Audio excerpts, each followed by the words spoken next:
So doctor कीर्ति, जब किसी को स्ट्रोक होता है तो हम उस पेशेंट को हॉस्पिटल लेकर जाते हैं और उसका ट्रीटमेंट होता है। Correct. पर रिकवरी का क्या?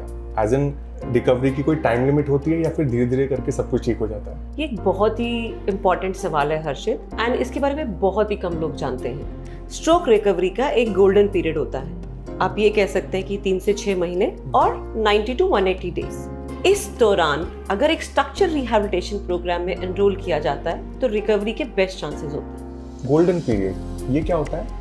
गोल्डन पीरियड का मतलब है एक आइडियल रिकवरी विंडो।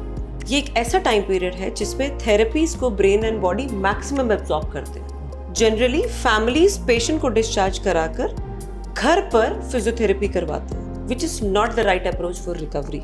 इससे रिकवरी स्लो भी हो सकती है और एक टाइम के बाद आके रुक भी सकती है। पर लेकिन अगर वो टाइम मिस हो जाए तो? अगर लेट हुए और वो दरवाजा आधा बंद हो गया तो उसमें से निकलना मुश्किल होता है। पर लेकिन लोगों को तो ये पता ही नहीं होता और मोस्ट ऑफ द केसेस में टाइम निकल जाता है। हाँ, अधिकतर फैमिलीज को तो ये समझाया ही नहीं जाता कि अर्ली रिहैबिलिटेशन कितना जरूरी है। उनको लगता है कि पेशेंट धीरे धीरे अपने आप ठीक होने लगेगा, बोलने लगेगा, या फिर सिर्फ फिजियोथेरेपी काफी है। लेकिन स्ट्रक्चर रिहैबिलिटेशन एक होलिस्टिक अप्रोच है जो कि ट्यूब निकालने से लेके चलने तक की जर्नी और प्रोसेस सेट करता है, जो कि एक थेरेपी से पॉसिबल ही नहीं। तो सिंपल सी बात यह है कि स्ट्रोक के बाद पेशेंट को जितनी जल्दी स्ट्रक्चर रिहैबिलिटेशन मिलेगा उतनी ही बेटर उनकी रिकवरी होगी, राइट? बिल्कुल, time lost is recovery lost. Golden period एक ऐसी अपॉर्चुनिटी है जो सिर्फ एक बार मिलती है।